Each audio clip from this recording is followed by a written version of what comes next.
Hello everyone and welcome back to Show Tales. আমেরিকার North Carolina থেকে প্রবাসের আরেকটা নতুন ব্লগ নিয়ে আপনাদের সাথে চলে এসেছি।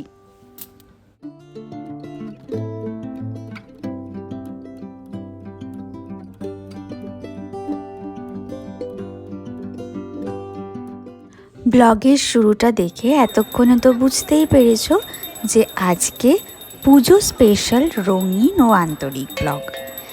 আমেরিকাতে পুজোর আবেগে, আনন্দে, আয়োজনে আর রোদ মাখানো শরতের সকালের সঙ্গে আমাদের কথাবার্তার সব মুহূর্তই ভাগ করে নেব তোমাদের সবার সাথে।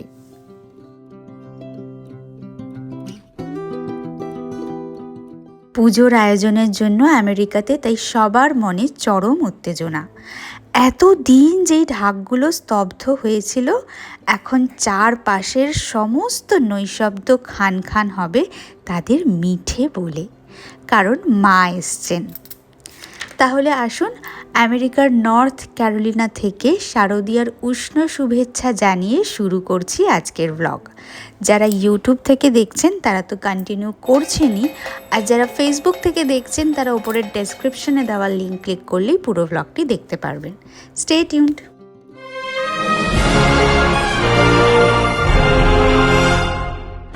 দেবীর বন্দনার এই প্রাক লগ্নে প্রকৃতি যেমন শারদ সাজে সেজে উঠেছে, তেমনি আমাদের হৃদয় আকাশটিও শরতের রঙে রাঙা। সকালে তাড়াতাড়ি ঘুম থেকে উঠে আমাদের ছোট্ট সোনাটাকে রেডি করে নিয়ে তারপর আমরাও রেডি হয়ে বেরিয়ে পড়েছি বাড়ি থেকে অনতি দূরেই একটি পুজো প্রাঙ্গণে। একটি স্কুল বাড়িতে এখানে পুজো হচ্ছে আমাদের নর্থ ক্যারোলিনাতে। কিন্তু এখানে বিভিন্ন পুজো কমিটি রয়েছে, তো প্রত্যেকটা পুজো কমিটি উইকেন্ড করে পুজো করে, কারণ সারা সপ্তাহ যেহেতু ছুটি পাওয়া যায় না, তাই উইকেন্ডগুলো এখানে স্কুলগুলোকে বুক করে পুজো করা হয়। আমরাও এখন একটা পুজো কমিটির পুজো দেখতে চলেছি সবাই মিলে।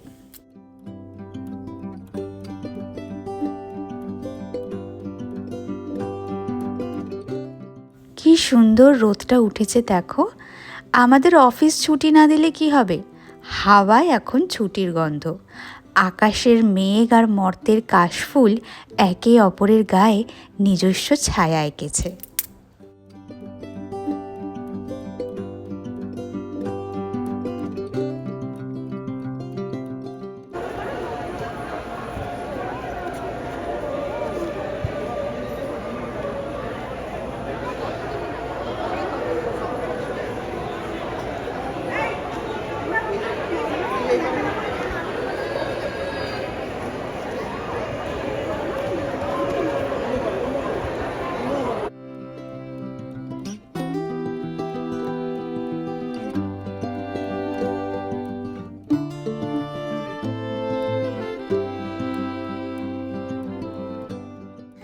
তোমরা তো জানোই, কিন্তু যারা জানো না তাদেরকে আরেকবার জানিয়ে রাখি যে এখানে শুধু সপ্তাহান্তেই পুজো হয়, মানে উইকেন্ড করেই দুর্গা পুজো হয়।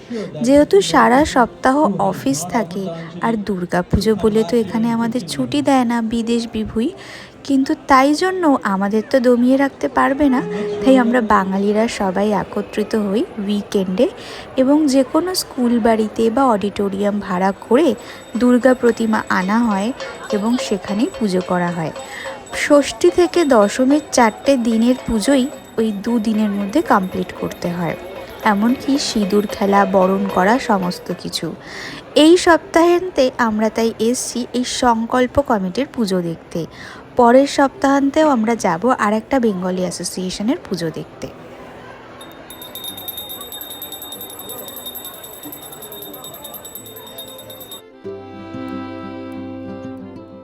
সারা বছর বাড়ি থেকে এত দূরে আমরা একা একা থাকি, কিন্তু এই সময় যখন সমস্ত বাঙালিরা একসাথে এক জায়গায় এসে মিলিত হই, মনে হয় যেন নিজের পরিবারকেই ফিরে পেয়েছি। কারণ এই তো সেই সময় যেখানে আমরা অনির্দিষ্ট ভবিষ্যতের কথা ভুলে যাই, শুধু একটাই ভাবনা মাথায় আসে, বন্ধু, সামনে প্রাণ ভরে নিঃশ্বাস নিয়ে কয়েকটাই তো মাত্র বাঁচবার দিন। এই সময় যেন এক ঐন্দ্রজালিক আমাদের মাকে নিয়ে এসে মায়া কাজল পরিয়ে দেয় আমাদের সকলের চোখে। আর আমরা সম্মোহিতের মতো মহালয়ার উষা লগ্নে শুনি কত কত বছর ধরে শোনা সেই একই স্তোত্রপাঠ, ইয়া দেবী সর্বভূতেষু।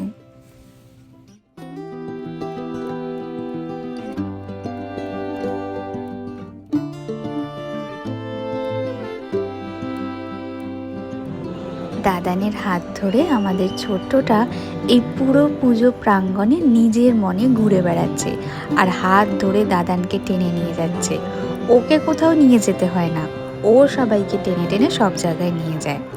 যখন প্রথম বছরের পুজোতে আমরা কলকাতাতে ছিলাম, তখন সব কিছুই ওর কাছে খুবই আনকোড়া নতুন ছিল, এবং ওর তখনও বুঝে ওঠার বয়স ছিল না। কিন্তু এখনও একটু ধীরে ধীরে বুঝতে পারে এই ঢাকের মিঠে বোল, কাঁসর ঘণ্টার আওয়াজ, ধুনুচির গন্ধ, ফুল ফল প্রসাদ সমস্ত কিছু ও চোখ বড় বড় করে উপভোগ করছে আর দেখছে, আর হাঁ করে সব কিছু অ্যাবজর্ব করছে।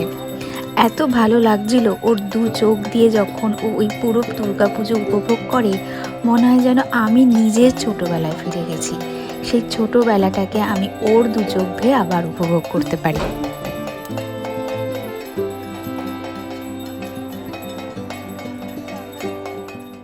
ঝলমলে পোশাক পরে সবাই নবরূপে দুর্গা সাজে সজ্জিত হয়ে আজকে আমাদের এখানে এসছে।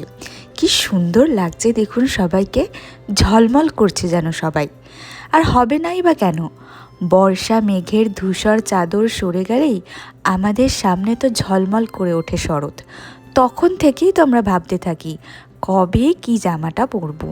ছোটোবেলা থেকেই যেরকম ভেবে আসতাম, ছোটোবেলায় তো এত জামা কাপড় হতো, সকালে একটা আর বিকেলে একটা এরকম করে ভাগ করা থাকতো, এবং সেই অনুযায়ী জামা, সেই অনুযায়ী জুতো, সেই অনুযায়ী চুড়ি টিপ সব কিছু ম্যাচিং ম্যাচিং করে পরতাম।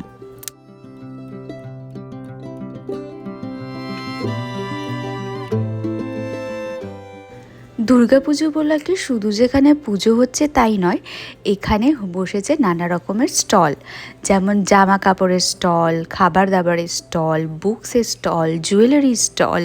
এটা ছাড়াও এখানে হচ্ছে কনসার্ট। আমাদের প্রিয় অঞ্জন দত্তের পারফরমেন্সও ছিল গতকাল। আমি বিশেষ কারণে জয়েন করতে পারিনি, সেটা আমার মিস।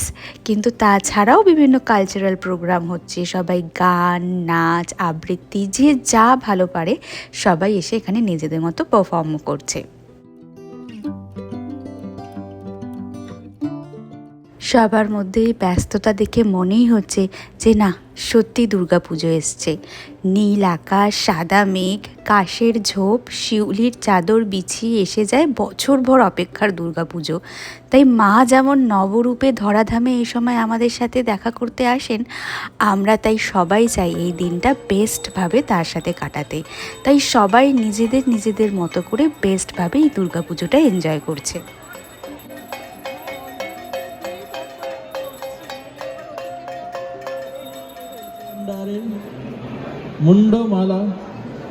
সকাল থেকে এতক্ষণ পুজো মণ্ডপে স্পেন্ড করলাম, এবার একটু বাড়ির রাস্তা ধরতে হবে। ছোট্টটা একদম কাহিল হয়ে পড়েছে। এখন আমরা এখানে লাঞ্চ বা ডিনার করলাম না, কারণ ছোট্টটা এখনও বাইরের খাবার খেতে অতটা অভ্যস্ত নয়। বাড়ি যাওয়ার সময় দেখছি কি সুন্দর কাঁচা সোনার মতো আলো দিক দিগন্তে ছড়িয়ে পড়েছে দেখুন। এই সময় খুব কলকাতার কথা মনে পড়ে। যখন কলকাতা থেকে বর্ধমানে আমাদের বাড়িতে দুর্গাপুজোর উদ্দেশ্যে যেতাম, তখন দেখতাম কাশের গুচ্ছ প্রান্তরে নদীর ধারে আলো মেখে দুলতে থাকে হাওয়ায়। নীল আকাশে পুঞ্জ পুঞ্জ সাদা মেঘ উড়ে চলে কোন সে নিরুদ্দেশে, আর আমরা শিহরিত হতাম। মনে মনে চাইতাম ওই মেঘেদের সাথে যেন ভেসে ভেসে চলে যাই।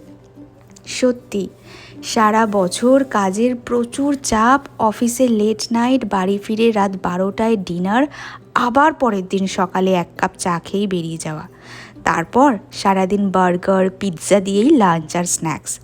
কোনো দিন তাড়াতাড়ি কাজ শেষ হলে হয়তো বাড়িতে বন্ধুদের সাথে একটু সময় থাকলে আড্ডা। পরপর এই কাজগুলোই তো কম বেশি আমাদের রোজকার দিনের অভ্যাস।